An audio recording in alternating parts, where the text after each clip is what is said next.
Hello and welcome to the 20th of our NASA Engineering and Safety Center Guidance, Navigation, and Control webcasts. I'm Neil Dunn, the NASA Technical Fellow for Guidance, Navigation, and Control, and I'll be moderating this webcast. As I have previously mentioned, the idea to have these hour-long webcasts originated several years ago with the members of my NESC, GNC technical discipline team, who thought they would be a good way to broadly share their individual knowledge with the rest of the NASA GNC community of practice. We normally try to hold these GNC webcasts on the third Wednesday of every other month at this same time, 2 p.m. Eastern. I'm now very pleased to introduce today's speaker, Aaron Wolf. Aaron is a principal engineer on the staff of the Guidance and Control section at the Jet Propulsion Laboratory, which he joined in 1982. He has designed satellite tours for the Galileo mission to Jupiter and the Cassini mission to Saturn. He also served as the navigation team chief for the Stardust Next mission to Comet Tempel 1, and as a mission design manager during the early stages of the Mars Science Laboratory mission, and the GNC lead on the Europa mission. Aaron also led a variety, the mission concept for Europa. Aaron also led a variety of mission studies and technology demonstration tasks for small body missions and Mars missions. He received his undergraduate degree from Brown University and his master's in aerospace engineering from the University of Michigan. I should also mention that Aaron serves as my NESC GNC technical discipline team deputy, for which I'm grateful. Aaron's talk today is entitled The Fundamentals of Planetary Tour Design. I think this is a uniquely NASA area of applied astrodynamics for mission design, and I think you'll find Aaron's insights into this area very interesting and informative. At the end of Aaron's talk today, I will moderate a 10-minute question and answer period. You can submit questions to Aaron via the Ask a Question button toward the bottom right of the webcast player. Please include your email address or simply your name and center location when you're submitting your questions. Because of the 10-minute time constraint for the Q&A period, Aaron will most likely only be able to directly answer a few of the questions that he receives from the audience today. As long as we have your email address, Aaron has promised to respond to all the questions he receives. I encourage you to submit your questions as they arise during the course of Aaron's talk, rather than waiting to the very end of his webcast to submit your questions. And now, I'd like to turn the webcast over to Aaron. Thank you very much, Neil. Okay, so as Neil said, the title of my talk is Fundamentals of Planetary Tour Design, Planetary Satellite Tour Design, and I'd like to acknowledge material from Brent Buffington, John Smith, Nathan Strange, Dennis Burns, and other individuals who have over the years participated in tour design and contributed to some of the material that I'm going to present today. So what is a satellite tour? First of all, some terminology. When I use the term satellite in this talk, it means a moon, not a spacecraft. Spacecraft are the things that people build that fly around. So the satellites are the moons, the spacecraft are the man-made satellites. A satellite tour is a series of orbits about a central body, a planet, for instance, containing satellite flybys. There have been 2 missions, Galileo at Jupiter and Cassini at Saturn, that have used satellite tours. And then there's one on the early, in the early design, mission design phases on the drawing boards, the future Europa flyby mission concept.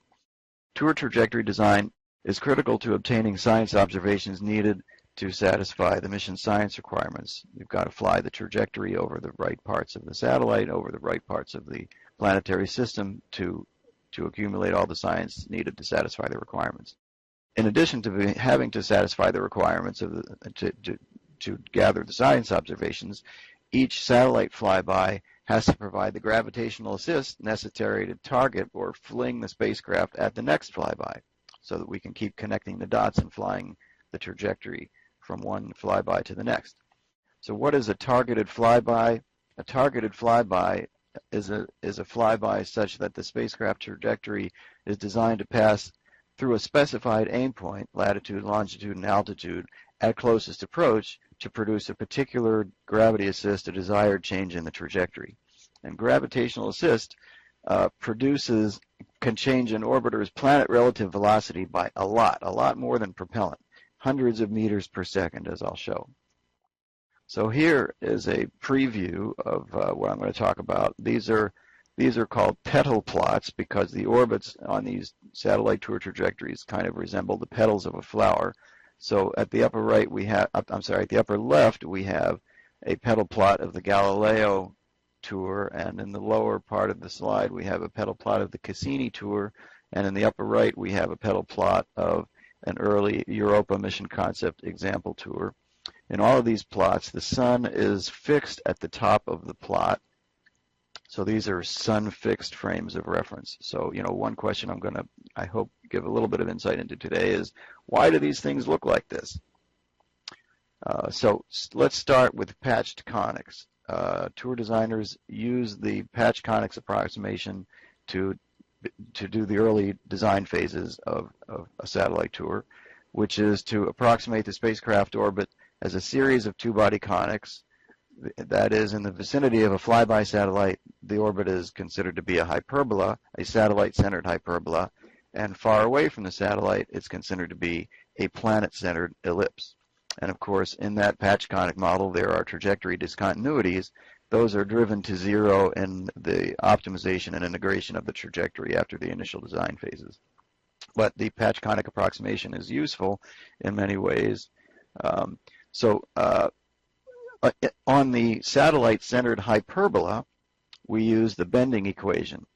So on this slide, you can see at the bottom, I've drawn a little example hyperbola, and you can see that hyperbola is incoming to the satellite. The satellite is moving off to the right of this diagram, and the spacecraft falls in towards the satellite, starting at a distance of infinity along the hyperbola with a velocity called v infinity, hyperbolic excess speed. Its velocity magnitude is equal to v infinity. As it falls in towards the satellite, it speeds up.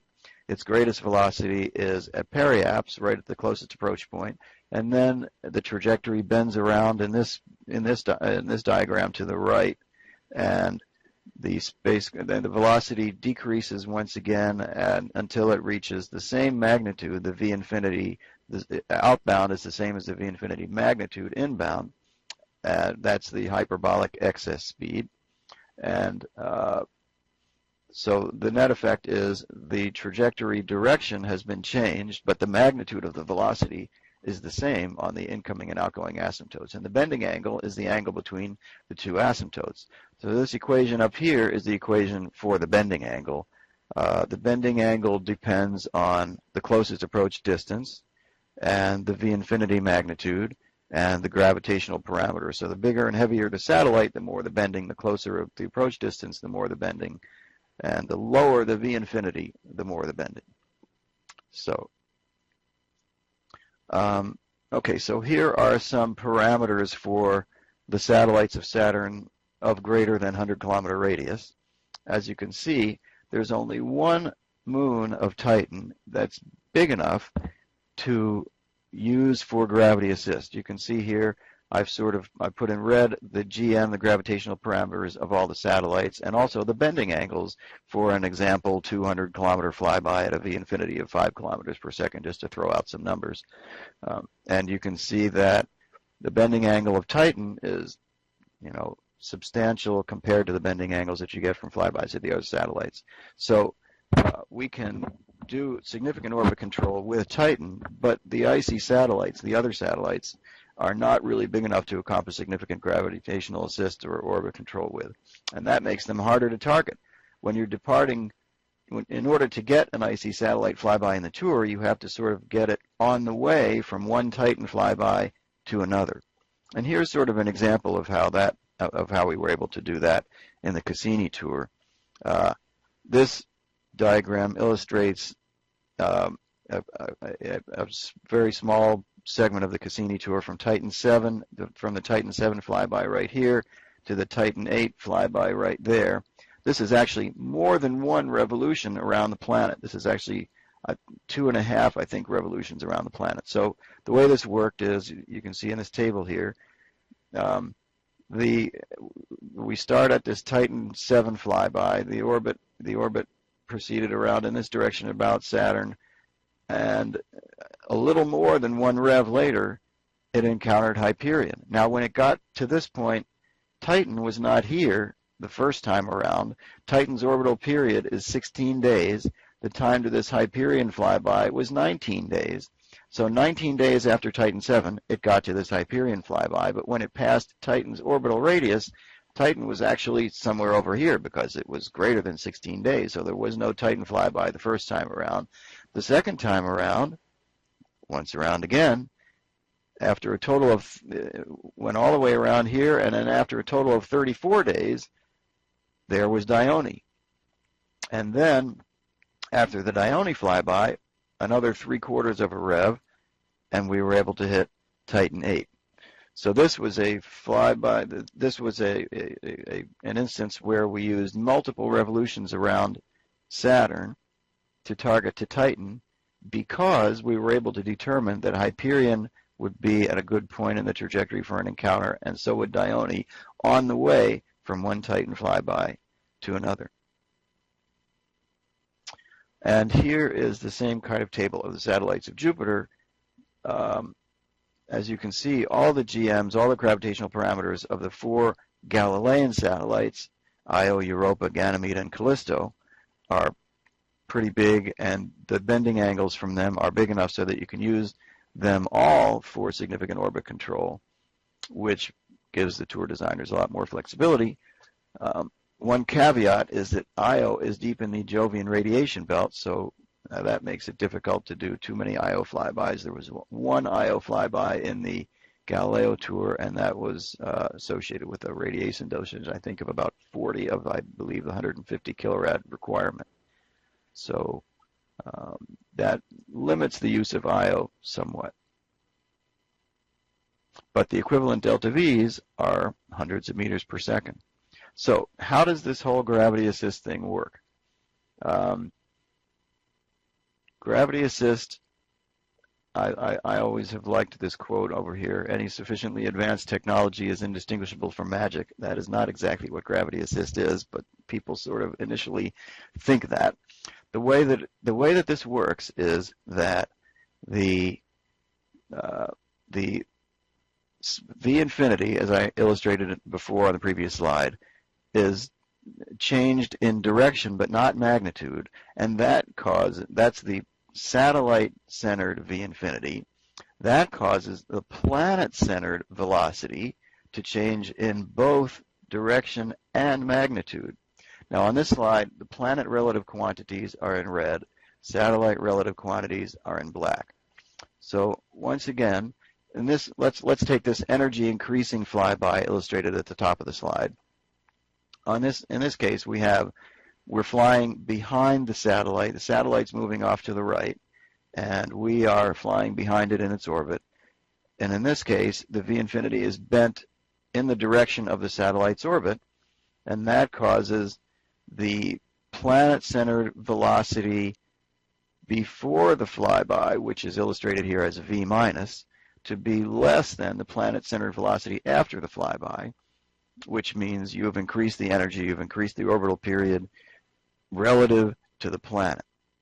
By the same token, in this energy decreasing flyby, we target the flyby to occur in front of the satellite, bending the V infinity vector away from the satellite's velocity, so it subtracts from the velocity vector magnitude central in planet-centered space. So the V infinity before the flyby, the rotation of the V infinity from here to here causes the planet-centered velocity to decrease from before to after the flyby, and therefore the orbit is shrunk. Orbit period is reduced, velocity is reduced. This is orbit pumping.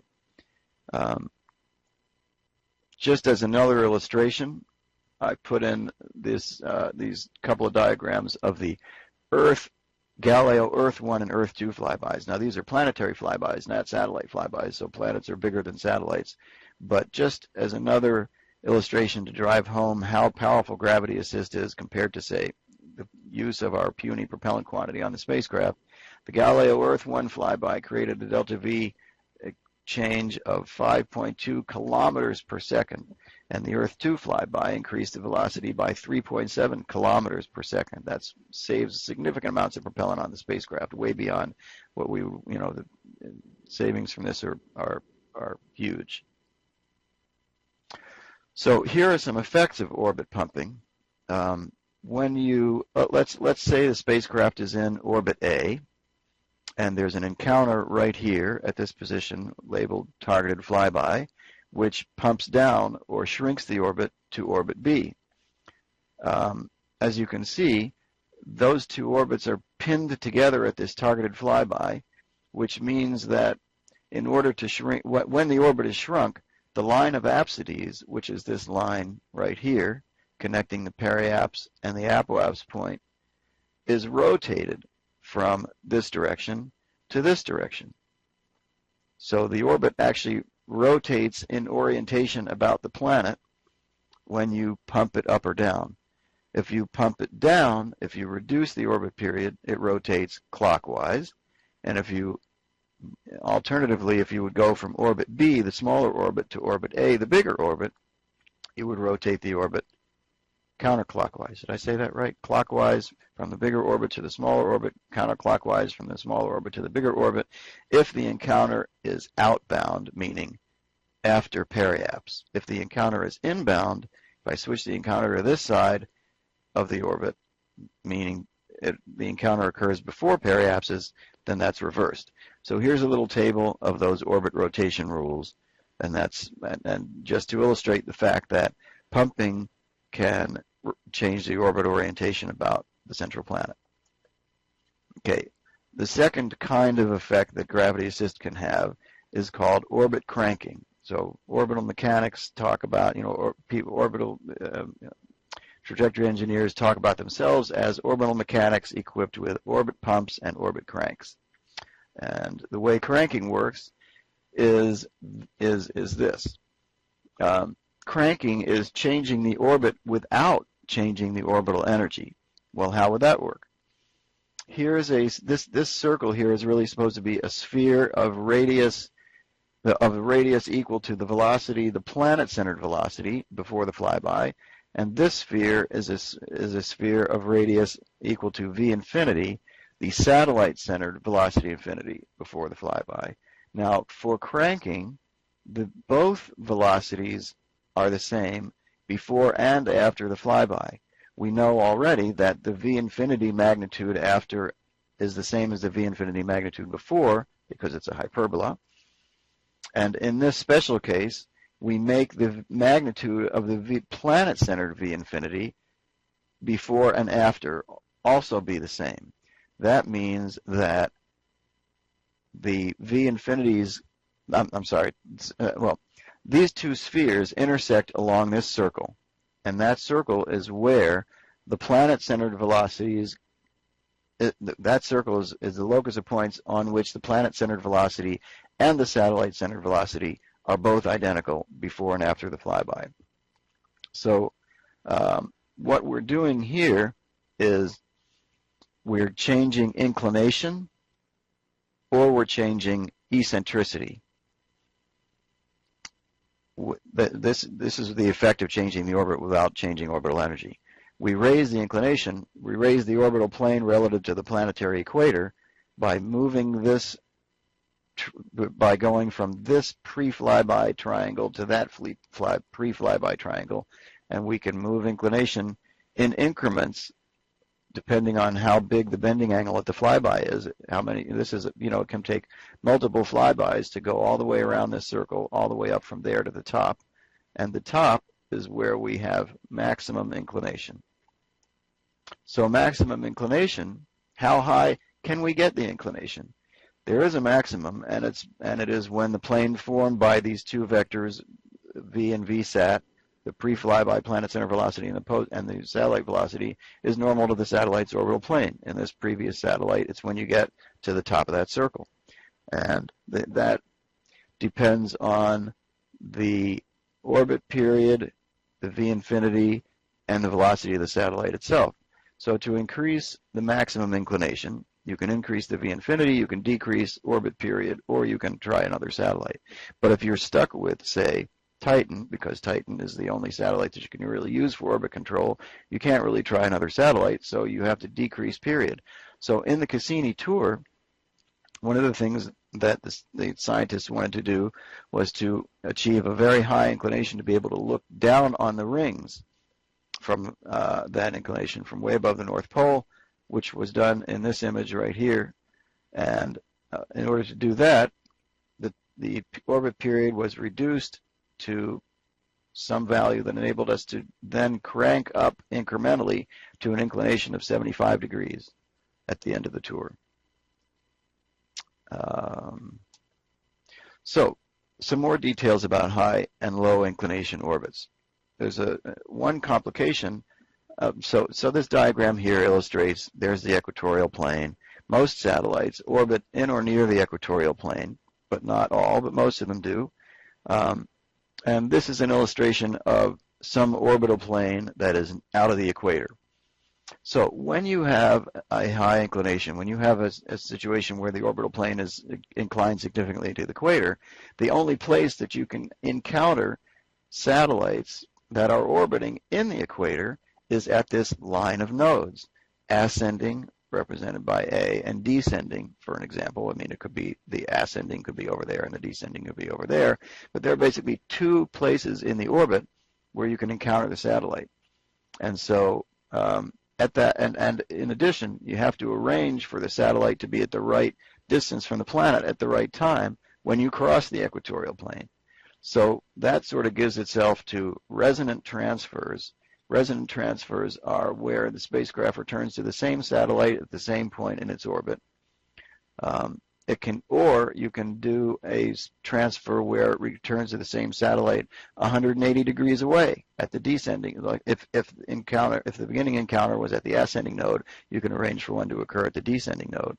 But resonant orbits are where, Titan's period is 16 days. If you arrange for the orbit period to be 16 days or 32 days or any multiple of the Titan orbital period, then you can get back to this point at the same time Titan is there and therefore arrange another encounter. That sort of limits the way that the tour can be designed at high inclination, because you have to keep getting back to the same satellite over and over again. If you're in the equatorial plane, if you're in or near the equatorial plane, you can go from one satellite to another, or you can do non-resonant transfers from the same satellite. You can go Titan inbound to Titan outbound more easily. Non-resonant transfers are transfers from one satellite to another, or transfers to the same satellite with transfer angles of other than 180 or 360 degrees. So here is an example of a flyby sequence from the Cassini tour called 180-degree transfer sequence, which used all of this. In this sequence, we started at this orbit here at low inclination, and this is this view on the left side of the slide is an overhead view from the pole of Saturn, and this view is from slightly above the Saturn's equatorial plane, so this is sort of gives you the three-dimensional view of the whole thing. So we started at low inclinations, and we cranked the inclination up incrementally, flyby by flyby, and all the Titan flybys were at this point illustrated by that dot. So we kept the orbit period equal to some multiple of Titan's orbital period and cranked up and up and up and up until we, and remember, cranking changes not only inclination but also eccentricity. So when the orbit eccentricity changes, the periapse is pushed out. And so what we arranged is for after a certain number of orbits, for the other orbit crossing of the equator to occur right at Titan's radius.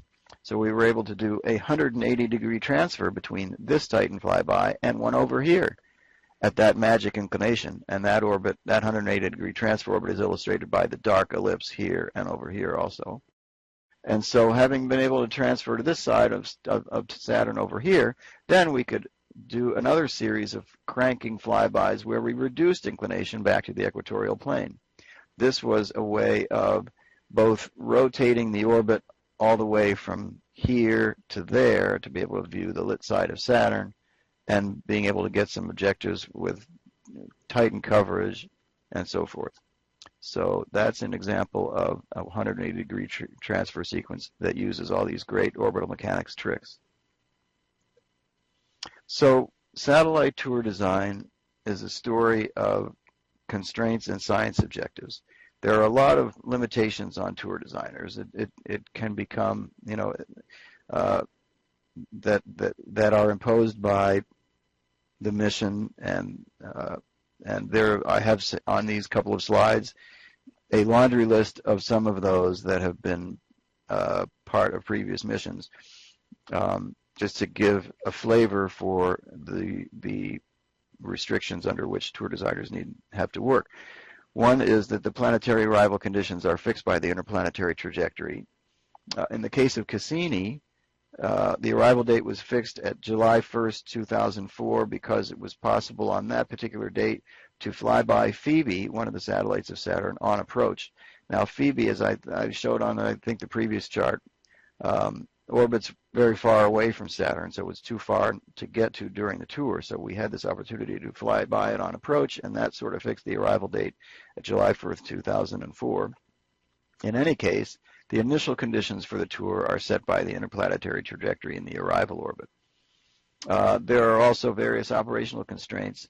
The time duration allowed between targeted flybys is one of those important constraints. On Galileo, that minimum was set at 35 days. We had to keep the flybys at least 35 days apart. On Cassini, that was reduced to 16 days as various, experience and better computational capabilities on the ground allowed, the increase in the pace and tempo of operations. And for the on the drawing board, the Europa mission concept, at least in discussion, they're talking about maybe less than 10 days between flybys, which would allow a lot more flybys per unit time. Durations of eclipses are another operational constraint that trajectory designers have to worry about. No targeted flybys during solar conjunction periods, typically lasting a few weeks. No flybys during holiday periods. On Cassini, there was a restriction not to have targeted flybys during holiday periods because during a 4-year Cassini tour, it was difficult to wanted to allow people to celebrate the holidays with their families. But of course, even if we put flybys at places which weren't during the holiday periods, the maneuvers, which occur several times around the orbit, ended up during the holiday periods anyway. So it's very difficult to avoid some of those holiday periods, but we did have a tour design constraint that took that into account.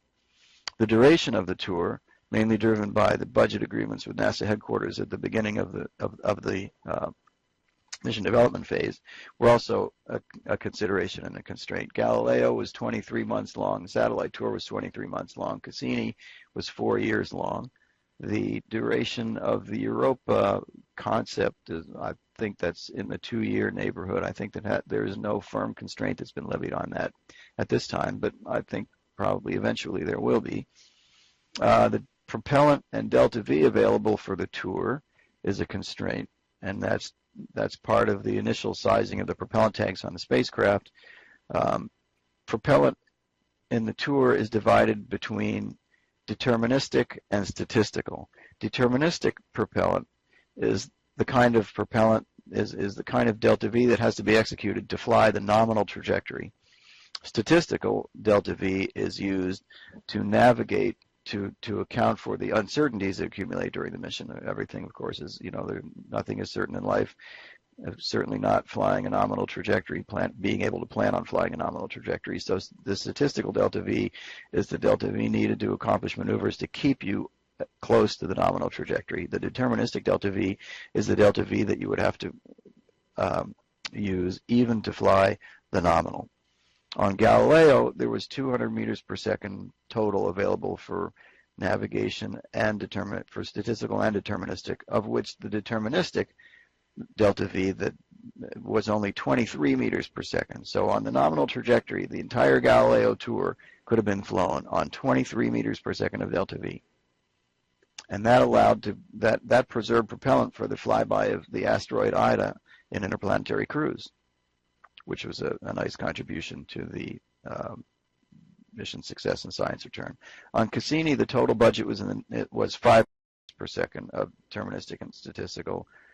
For the Europa mission concept, I think it's in the area of 350 to 400-ish. But that's a constraint that tour designers have to worry about, keeping the delta V low. Basically, the paradigm of tour design is coasting through the planetary system without using delta V at all. This is the goal, and letting the satellites do all the work. So minimum flyby altitudes, which are navigation constraints, are also something that tour designers need to take into account. On Galileo, the first flyby had to be at 500 kilometers. Subsequent flybys were allowed to be as low as 200. As the knowledge of this satellite ephemerides, the satellite orbits, is improved over time, we can be more confident in lowering the flyby altitudes. On Cassini, at Titan, we started with 1,200 kilometers and then 950. This was not going backwards in capability. It's just that Titan has an atmosphere which is several, I don't remember exactly how high it is, but 950 was the lowest altitude that we were allowed to fly in order to not impinge on the atmosphere and worry about atmospheric drag. And icy satellite flybys were initially allowed to be at 500 kilometers only, and then lowered to 25 kilometers for Enceladus. So we have flown by Enceladus at 25 kilometers. And for the Europa mission concept, we're planning on 25 kilometer flybys of Europa, which is pretty low. Environmental constraints, also very important. Radiation dosage at Jupiter is a very important factor. Electronics can be fried, and we don't really want to do that, so that we can still keep taking science observations and talking to the Earth. And on Galileo, the constraint was 150 kilorads of radiation, which really meant that we could only do one IO flyby, during which, as I think I mentioned earlier, we accumulated about 40 of those 150 kilorads. Each time you go by Europa's orbit, I believe the dose is around 10 to 12 kilorads. So the farther you stay away from Jupiter, the fewer kilorads you accumulate each periapse passage. Another constraint, minimum ring plane crossing distance at Saturn. We didn't want to have to worry about impacting ring particles, and so we kept a constraint of keeping periapsis radius 2.7 Saturn radii or greater. And then plumes from satellites. We don't want to fly through them, or maybe we will want to fly through them. In one way or another, they represent a constraint. In addition to constraints, there are science objectives, which we want to satisfy, maximize science return. So on Galileo, there were three main areas: Jupiter atmosphere, magnetosphere, and satellites. In order to observe Jupiter's atmosphere, we want time on the lit side of the planet away from flybys, because near flybys we're concentrating on imaging and taking observations of the satellites. So away from the flybys is where we have time to take pictures of the planet, so we want to maximize the time on the lit side of Jupiter if we can. The magnetosphere of Jupiter was an important science objective, particularly the magnetotail, the region streaming away from Jupiter on the anti-sun side of Jupiter, which was a particular interest of the science team. In addition to that, there are regions of interest near the satellites, wakes and flux tubes, or Alphavine wings, that are regions of interest to pass through. The satellites themselves, of course, were of great interest, and to image them, we have to fly on the lit side, and there are and that's not just imaging on the lit side is not enough to satisfy all the science requirements. There are different science requirements for infrared, which really wants high sun imaging for composition, and plain old terrain relief, which is easiest and best at low sun angles. So you want to get enough imaging at high sun and low sun angles closer to the terminator to satisfy science objectives. On Cassini, the objectives were similar, but there were some elements that were additional. Saturn atmosphere was an objective, the same as Galileo. You want to observe Saturn on the lit side of the planet away from flybys. Also, radio occultations were an objective on both Galileo and Jupiter. That is, flying behind the planet and observing the distortion of the radio frequencies, radio waves, as they pass through the planet, which now allows scientists to determine a lot of things about the atmosphere, the magnetosphere, the magnetotail, aurora, regions of interest near flybys, same as Galileo, same kind of interest as Galileo. Also on Cassini, ring observations were an additional element. We wanted time at high inclination. I showed you before how we cranked up the inclination at the end of the tour to get really high inclination for ring observations, and also radio occultations that passed behind the rings, not just the atmosphere of Saturn. We're able to yield a lot of knowledge about the rings and the ring structure. In addition, Titan, which is, as I said before, a moon that has a thick atmosphere and such that you can't see the surface, the science requirements specified radio occultations of the atmosphere to learn about the atmosphere, in addition to radar observations with a variety of ground tracks to be able to reveal the surface. And then, in addition to Titan, the icy satellites, we found out all kinds of interesting things about Enceladus. For instance, that Enceladus does have plumes, and icy satellite observations mainly rely on or require imaging on the lit side of those satellites. For the Europa mission concept, the notional science objectives focus mainly on Europa itself, not so much on the planet. As a matter of fact, as far as I know, there are no science requirements that relate to satellites other than Europa, specifically so that the mission can focus on Europa itself. And the areas of interest are the ice shell and subsurface ocean, composition and geology, surface properties, exosphere and plumes, and gravity and radio science. These objectives are mainly oriented towards determining the habitability of Europa, whether it has a subsurface ocean and what that's like. And all of these requirements pretty much rely on low altitude flybys through a variety of regions of Europa, which are called panels. The science team has divided Europa into chunks that they've called panels. So this mission concept is focused on flybys of Europa at low altitudes mainly to accumulate coverage of various types. So how do we accumulate that kind of coverage?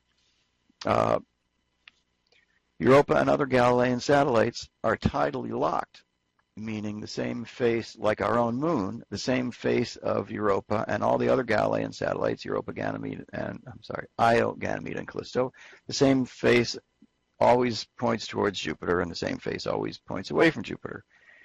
So that means which terrain is illuminated is a function of where Europa is in its orbit. And at this point in Europa's orbit, the sub-Jupiter, the Jupiter-facing phase is dark. At this point in Europa's orbit, the Jupiter-facing side is lit, just like our own moon, full moon, new moon, etc.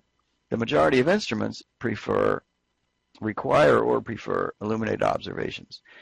Here in this lower left of the plot is this mapping of Europa that shows the this is a Mercator plot of Europa with the anti-Jupiter hemisphere specified here and the sub-Jupiter or Jupiter-facing hemisphere in these two parts of either of these two sides.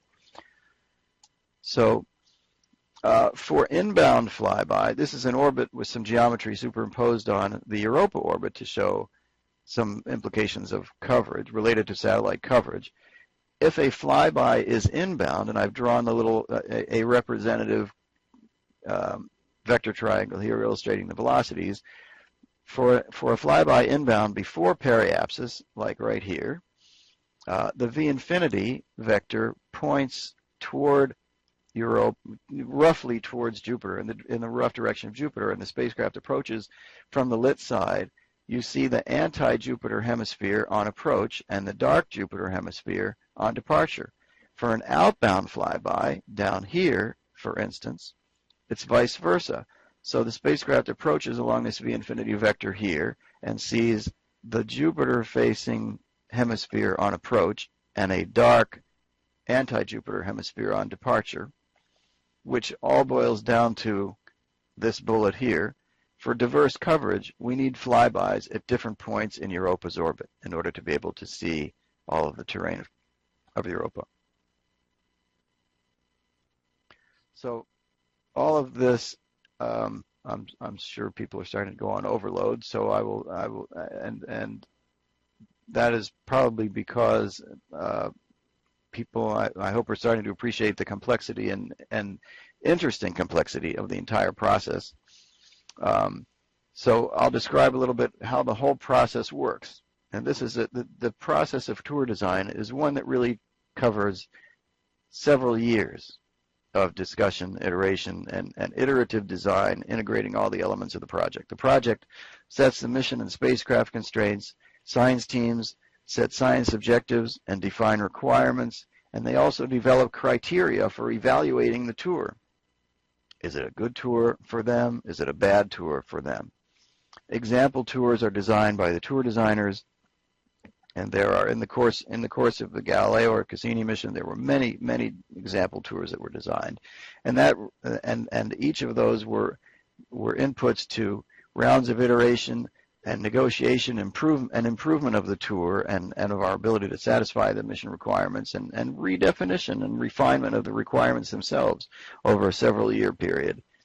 And each instrument on the spacecraft has a constituency, a science team, and all the science team members are stakeholders, as are project people, the spacecraft designers, subsystem designers, and project management. And so there's a lot of there are a lot of stakeholders in the process who negotiate and refine and improve everything as the mission is developed during the development phase of the mission. So this involves a lot of work by trajectory designers, and after several rounds of that iteration and improvement, we get to the final tour, which is a milestone for everyone involved.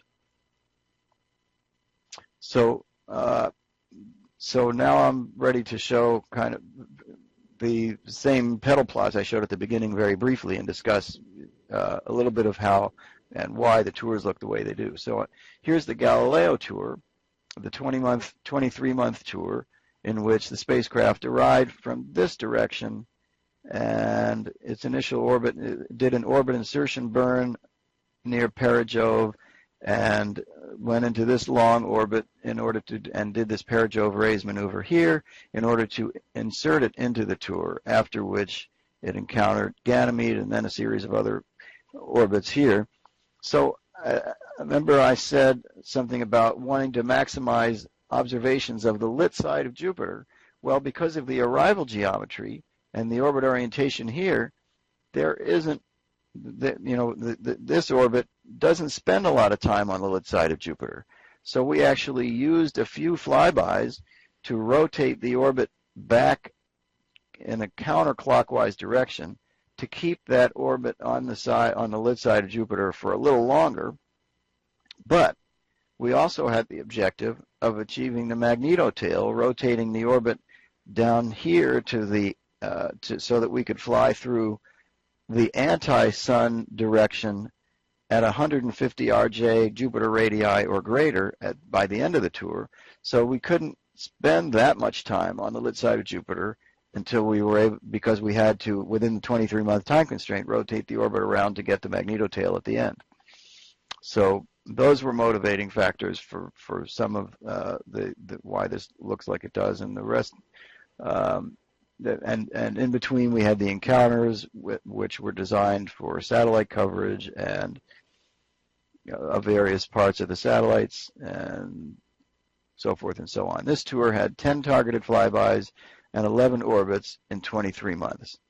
remembering that we had that constraint of 35 days, no less than 35 days between targeted flybys that we had to observe.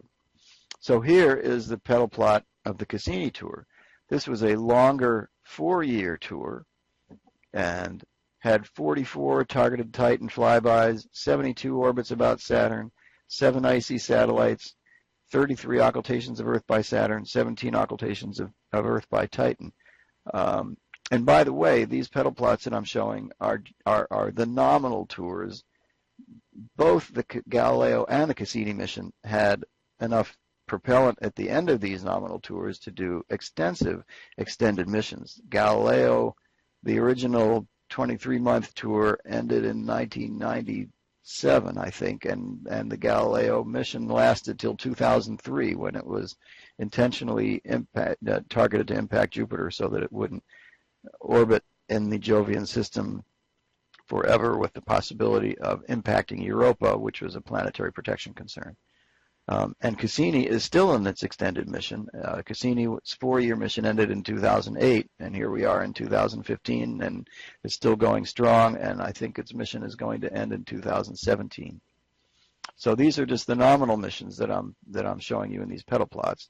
This pedal plot shows that the Cassini tour arrived from this direction, and Cassini spacecraft arrived from that direction, went into the long post-insertion orbit, targeted Titan, initially did a series of raised inclination to the exact right inclination for equatorial Saturn occultations, then cranked down to the equatorial plane and rotated the orbit with this series of alternating pump up and pump down flybys of Titan to get to the magnetotail, and then did this 180-degree transfer sequence, which was the thing I showed you on the previous slide, cranked back down to the equator for some, I believe that was for some icy satellite flybys, and then in the final year cranked back up and reduced orbital period. You can see this orbit getting shorter and shorter as we approach the end of the tour at maximum inclination, which is where they were able to do the imaging of the rings from far above.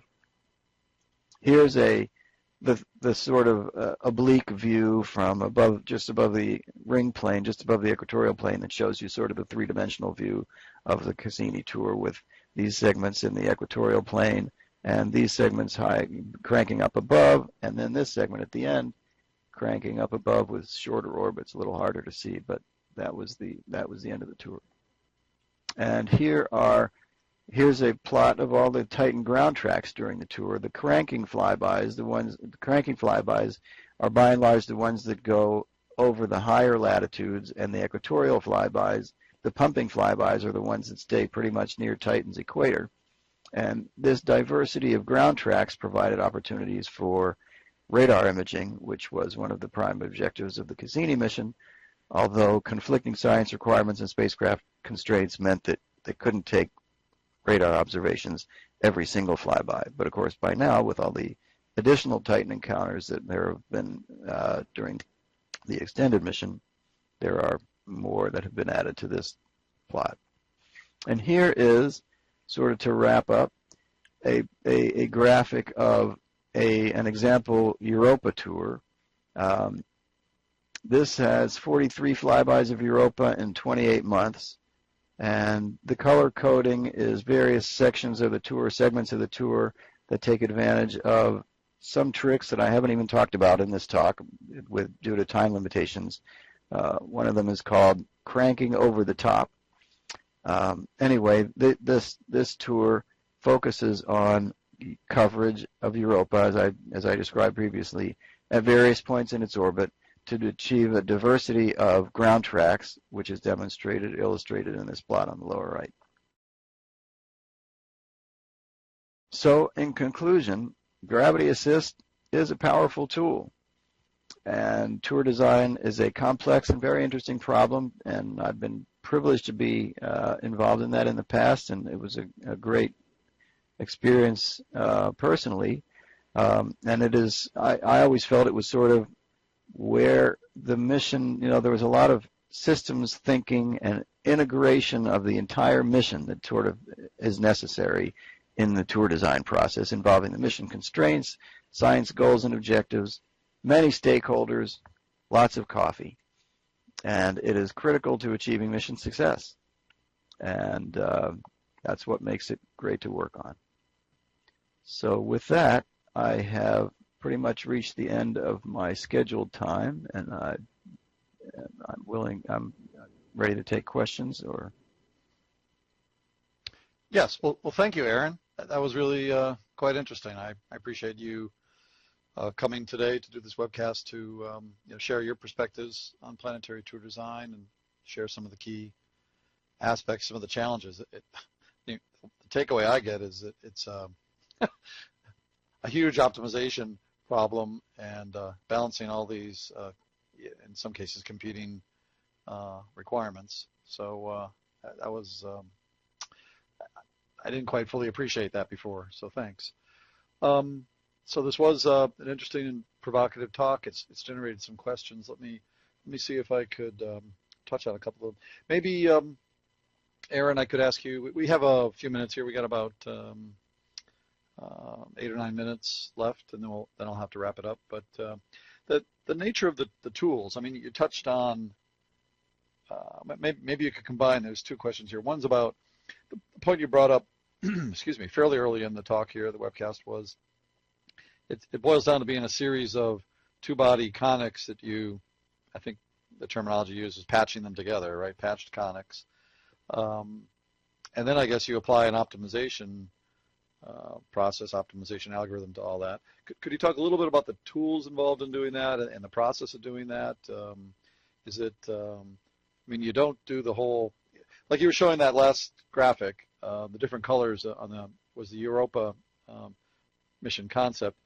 You do it, it's sort of integration by parts, I guess, right? It's one set of flybys that then are segue into the other one.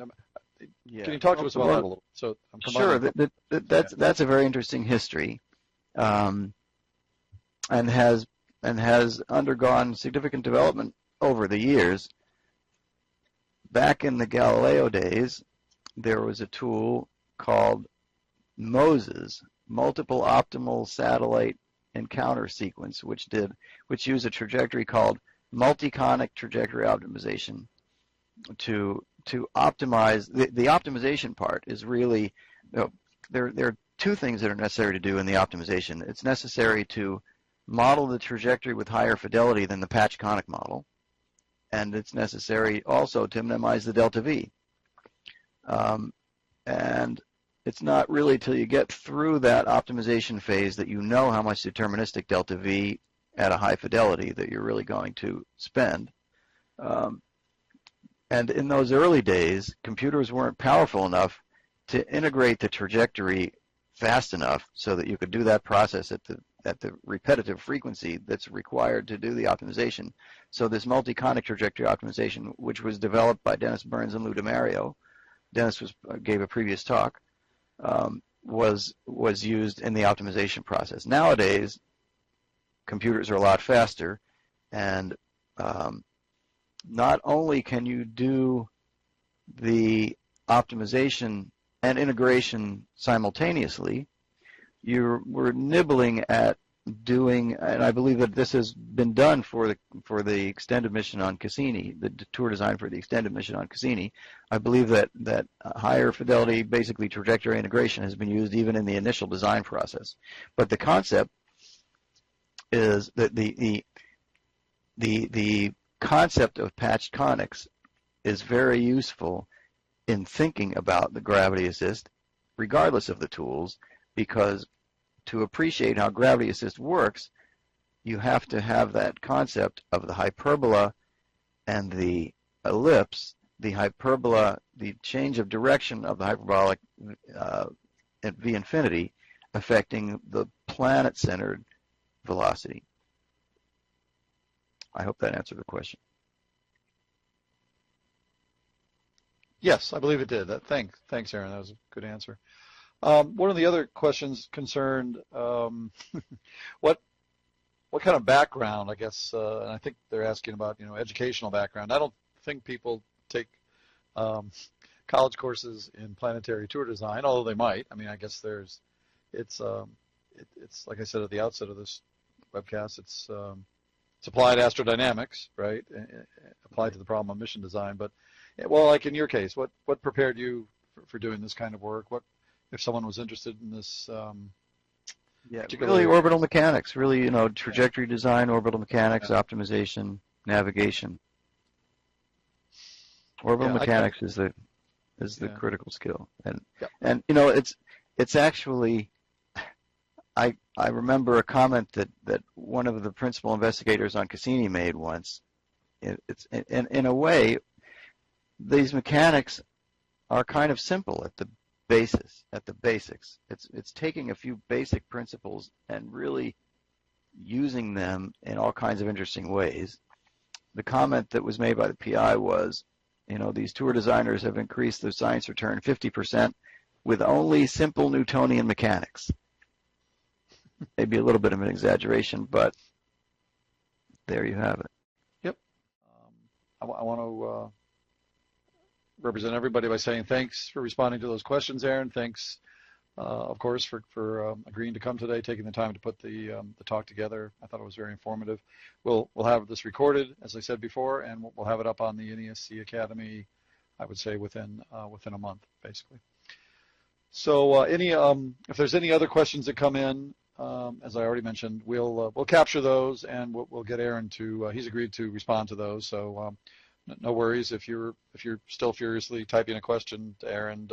Continue and send it along, and we will get it out to you. In answer to the question about a little bit of further information, I've put together a bunch of references here in the slides, which people should be able to look at if they're interested in exploring the details of gravity assist and how the tours are designed in more detail. Yeah. There was one, I think it was a really good question that just came in, and I think I will draw the line there, though. The question goes like this, Aaron. How well does the two-body approach hold up over time with all the perturbations from the sun and other bodies? And then, for the purposes of initial trajectory of the initial tour design, it holds up very well. The purpose of the usefulness of the patch conic approximation is to determine reasonably well the flyby altitude and direction and the orbit, the properties of the orbit that are relevant to the science observations, the orbit orientation and period and periapsis and so forth and so on, and of the planetary orbit, of the planet-centered orbit, and the patch conic approximation is doesn't those numbers don't change too much from the patch conics approximation to the optimization, through the optimization process and the integration process. The stronger the gravity assist, the lower the altitude of the flyby, the more accurate that statement that I just made is. Okay, yeah, that makes sense. Well, the second part of this individual sent a question says, what amounts of delta V are needed at these maneuver nodes that you mentioned in your talk? Can you talk maneuvers? About that? Yeah. So as I said, maneuver delta V is spent in two ways: deterministically and statistically. The deterministic delta V is the delta V that you need to fly the nominal trajectory when we design and then optimize the tour. What comes out of the optimization process is the deterministic delta V. Those deterministic, the way we typically do that is we allow 3 maneuvers to occur on every orbit, one before a flyby, one after a flyby, typically 3 days after and 3 days before, and the third one at apoapsis, because apoapsis is the most efficient point to accomplish changes in inclination and most other orbital parameters, but not period, which is better done near periapsis. But so anyway, we allow maneuvers to occur at those 3 places. And in the optimization process, most of those delta V's, if we've done it right and we're lucky, turn out to be 0. And the apoapsis ones are the ones that most often turn out to be non-zero. And that's sort of how it works. Okay, thank you. Well, we'll let's close it there, I think. Let's wrap it up here. And again, Aaron, I can't tell you how much I appreciate you giving this talk. It was very intriguing. I learned a lot, and I'm assuming some of our audience did too. Looking ahead, I'd like to say that our next NESC GNC webcast, we're going to hear from Dr. Sham Bhaskararan of JPL, and he's going to be talking on the topic of autonomous navigation for deep space missions. And that webcast is scheduled for Wednesday, the 23rd of September at our usual time of 2 p.m. Eastern. So if you go to that NEN page, the registration page, you should be able to sign up for that too. We are planning our future webcasts to address topics of general interest to the GNC community practice. So if you have any ideas for other GNC webcast topics you'd like to hear, you think the general community would like to hear, please get a hold of me. Please contact me with your thoughts on that. I welcome that kind of feedback. So this completes today's NESC GNC webcast. Thank you for participating with us, and I hope you can join us again in September for our next GNC webcast event. Goodbye for now.